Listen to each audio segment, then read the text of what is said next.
El campo, la tierra, el sol, el aire, la vida al aire libre. Un segmento natural. En Citas de Radio, Cita Agropecuaria.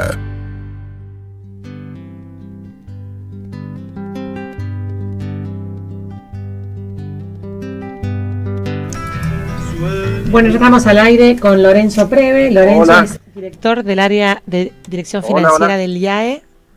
Hola, Hola, Lorenzo, ¿nos escuchás? ahora sí. Lorenzo, le estaba contando a la audiencia que trabajás de director del área de Dirección Financiera del IAE y además sos director del Centro de Riesgo e Incertidumbre, la gestión de riesgos y la incertidumbre.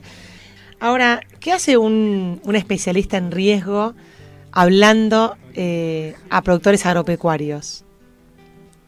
Y bueno, los agropecuarios como empresarios son grandes riesgos. Entendiendo el riesgo como la posibilidad de ganar o de perder. Sí. O sea, cualquier empresa es una tomadora de riesgo. De hecho, podríamos ir un paso más allá y definir una empresa como una entidad que genera valor a partir de su capacidad para tomar determinados riesgos. Ajá. O sea, el riesgo como algo inherente a los negocios, digamos.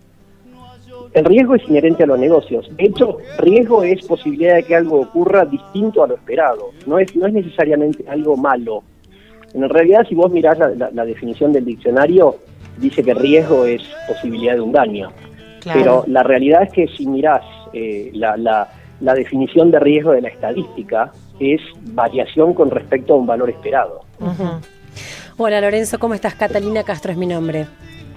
Hola Catalina, ¿cómo te va? Bien, muy bien, gracias. Teniendo en cuenta que el sector agropecuario depende en gran medida del clima, ¿es una de las empresas que más riesgos corre, por decirlo de alguna medida? Mira, no sé si una de las que más riesgo corre, pero claramente el sector agropecuario tiene una cantidad de riesgos importantes en su mapa de riesgo, por decirlo de alguna manera. Uno claramente es el clima, otro claramente es la volatilidad de los precios de los que producen, otra es la volatilidad de los costos, después también riesgos financieros, el tipo de cambio, por ejemplo, la tasa de interés.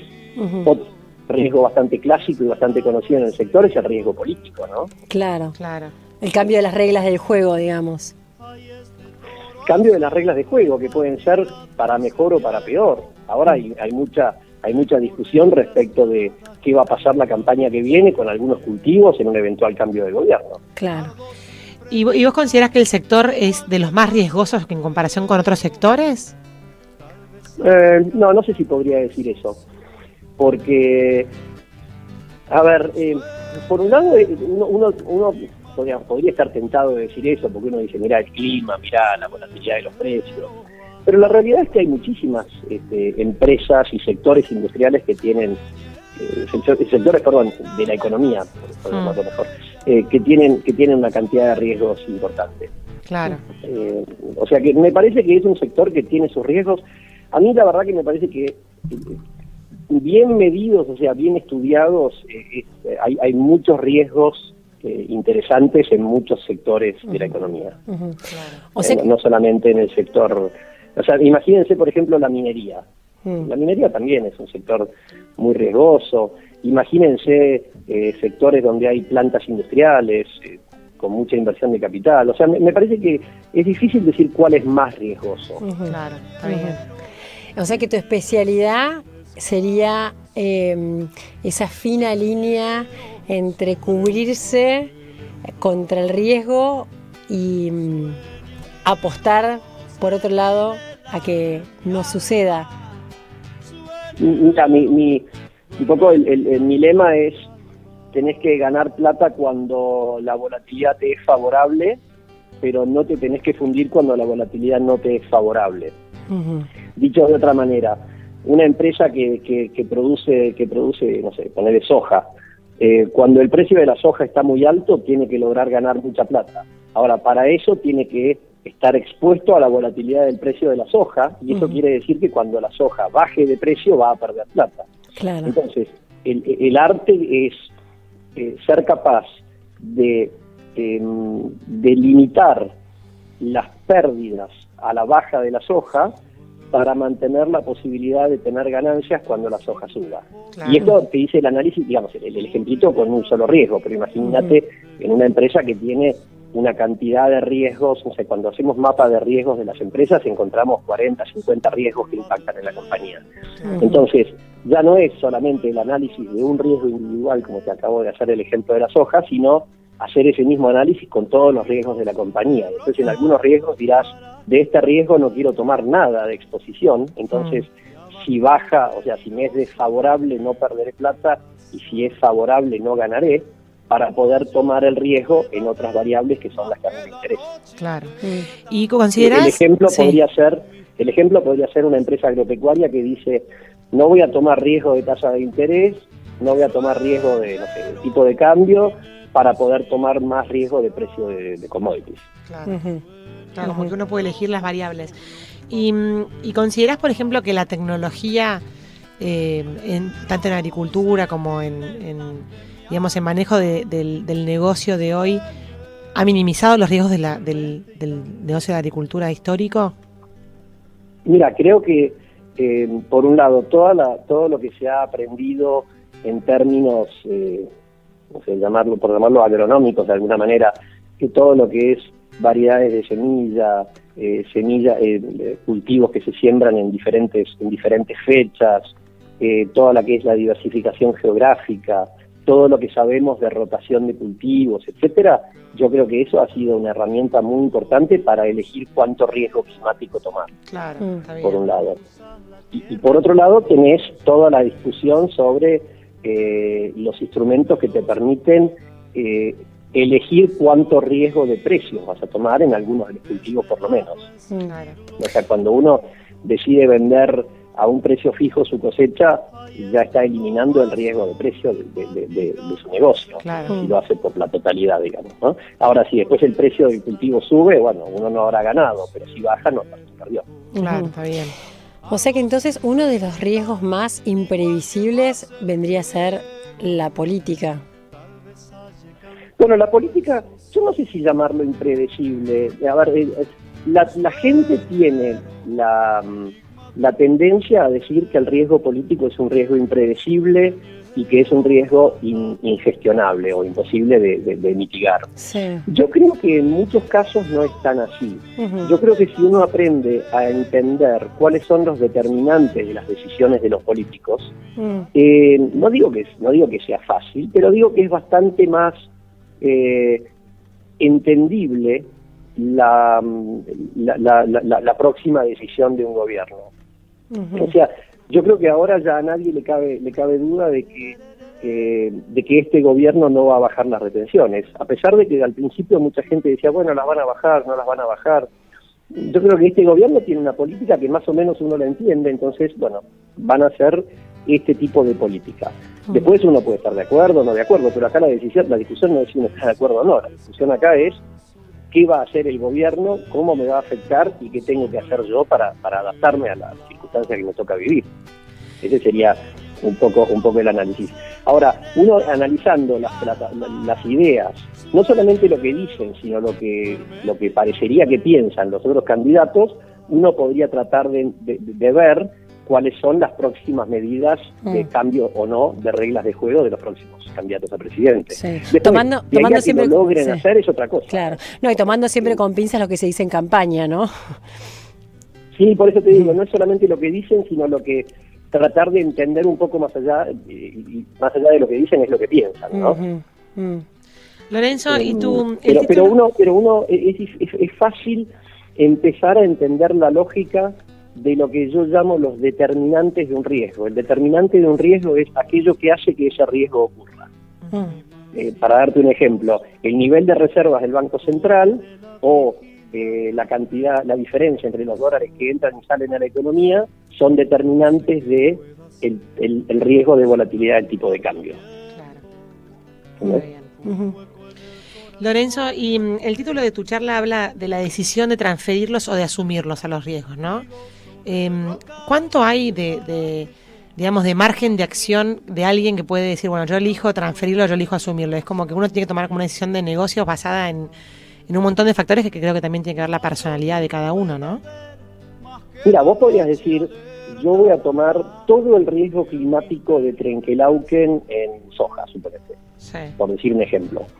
Entonces, ¿qué está pasando? Que si Trenkelauken tiene una buena campaña, vos te vas a ver llenado de plata. Si Trenkelauken tiene un mal año climático, te fue mal.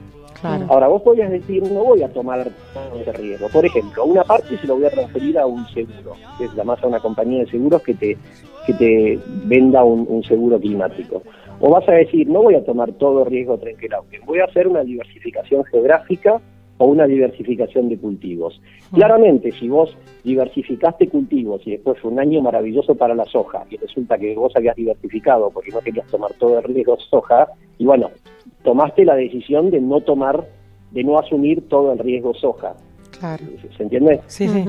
O sea que ahí, en realidad, pasa más por la decisión de asumir o de no asumir un riesgo. Lo que pasa que para eso tenés que tener conceptualizados los riesgos en tu modelo de negocio.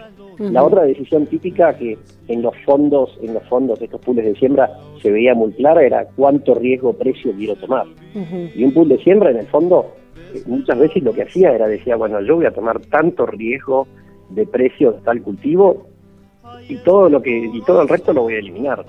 Entonces hacían operaciones para trasladar la volatilidad del precio y quedarse con precios en una determinada banda. O sea que los que asisten a esta jornada se van a encontrar con una presentación tuya donde les vas a presentar como un mapa de los distintos escenarios y riesgos posibles para la toma de decisiones. Mira, en realidad vamos a empezar hablando de indicadores y de modelo de negocio. No voy a hacer una charla solamente de riesgo, porque me pidieron que también hablemos de modelo de negocio y de indicadores. O sea, yo para esa charla básicamente estuve reuniéndome con algunos de los empresarios del sector y viendo lo que ellos iban a presentar, gente que está más bien en el agro, gente que está que complementa agro con ganadería y gente que complementa con tambo. Entonces vimos que también era interesante para el auditorio hablar de indicadores. Entonces lo primero que voy a hacer es voy a dar una explicación de los indicadores que la gente debería mirar, pero lo voy a hacer al revés. O sea, lo que la gente suele tener es un set de indicadores o una batería de indicadores o un tablero de control. Y yo en realidad voy a hablar al revés de eso. Voy a desmitificar la importancia del tablero de control diciendo que lo importante es tener una pregunta. De hecho, el título de la presentación va a ser el poder de la pregunta. Y el poder de la pregunta, lo que básicamente quiero decir es que lo importante es qué pregunta querés responder y siempre tenés que encontrar un indicador que te la responda.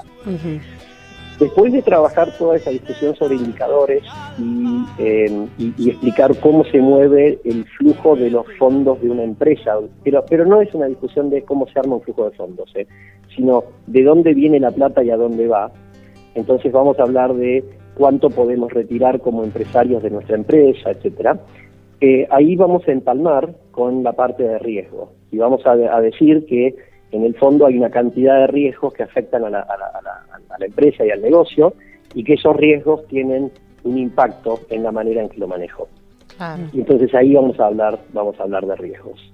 Perfecto. O sea que no va a ser solamente una charla de gestión de riesgo, sino que vamos a hablar de los indicadores, el flujo del efectivo dentro de la empresa y después los riesgos, y después vamos a hablar de qué tipo de empresa puede tomar determinados riesgos, claro, y qué tipo de empresa no puede tomar determinados riesgos. Entonces, sos una empresa que tenés unas determinadas características, no deberías tomar algunos riesgos. Sos una empresa de otras características, podés elegir con mayor libertad los riesgos a asumir. Claro, está bien. Clarísimo. Bueno, Lorenzo, nos quedamos con la definición de riesgo que dijiste al principio, la posibilidad de que algo ocurra distinto a lo esperado, ¿no? No necesariamente Distinto a lo esperado. malo. Y eso solamente para completarte tiene 4 grandes vertientes. Sí. Pueden ser, que son las causas de esos riesgos. Pueden ser por causas financieras, Sí. entonces ahí tenés riesgo de tipo de cambio, tasa de interés, de liquidez, etcétera. Pueden ser por causas operativas, tenés efecto del clima, precios de commodities, el precio del campo, no sé, todo ese tipo de cosas, malas decisiones inclusive. Después tenés causas políticas, que son cambios de reglas de juego, etcétera. Y después tenés causas estratégicas. Podría ser que en el mundo la gente deje de comer oleaginosas porque hacen mal a la salud, por ejemplo. Claro, está bien. Sería otro tipo de ejemplo. Esos serían los riesgos estratégicos. O que los cultivos verticales empiecen a funcionar en el mundo y entonces el cultivo ya no pase más por el campo tradicional como conocemos, sino que sea otro el modelo de negocio. Muchísimas gracias, Lorenzo, por comunicarte con nosotros. Bueno, muchas gracias y que estén muy bien. Bueno, gracias, adiós. Adiós, hasta luego.